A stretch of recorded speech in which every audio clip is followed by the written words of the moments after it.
Yo mga idol, kamusta? Sports Talk PH nga pala. Ang bigating laban, pag-usapan natin yan mga idol. Ngunit bago ang lahat ay huwag kakalimutang mag-subscribe at i-click ang notification bell button for more sports talk. So kanina nga lamang po ay naganap na ang bigating sagupaan sa pagitan ni Brandon Figueroa at ng undefeated WBA featherweight champion na si Nick Ball, kung saan si Figueroa ang dumayo sa baluarte ni Ball sa Liverpool, England.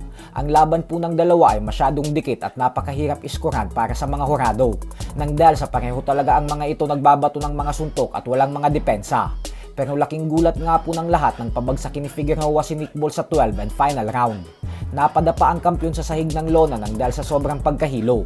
At bagamat bumangon pa ito, ay wala na talaga ang mga tuhod nito.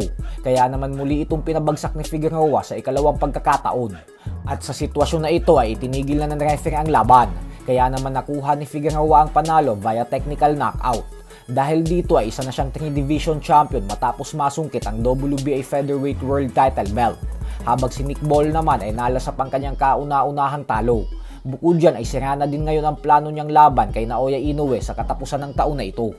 Sa kabilang banda naman mga idol ay isang napakagandang balita naman nga po para sa ating mga Pinoy boxing fans. Ito po ay dahil nagtagumpay ang ating pambato na si Gabriel Santissima sa naging laban niya kagabi sa bansang Japan.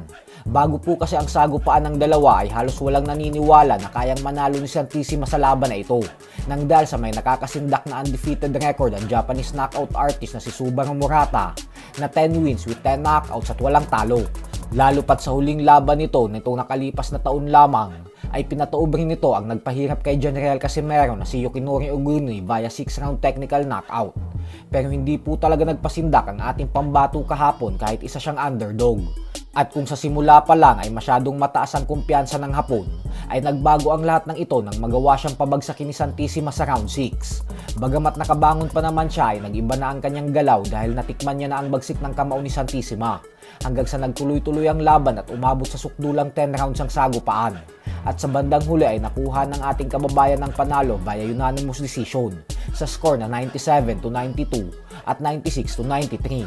Dahil sa panalong ito ni Santissima ay umabante na ang kanyang record ngayon sa 10 wins with 7 knockouts at isang talo lamang. Bukod dyan ay siya na din ngayon ang bagong WBO Asia Pacific Super Bantamweight Champion.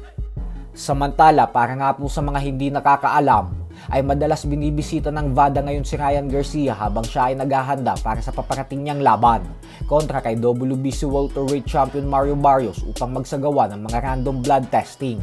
Nang sa ganun ay masigurado na malinis siya at hindi na maulit ang pagpupositibo niya sa pinagbabawal na gamot sa naging laban niya kontra kay Devin Haney. At kahapon lang din po ay inilabas na ng VADA ang resulta ng blood test kay Garcia. At magandang balita po dahil negatibo ang mga resulta nito.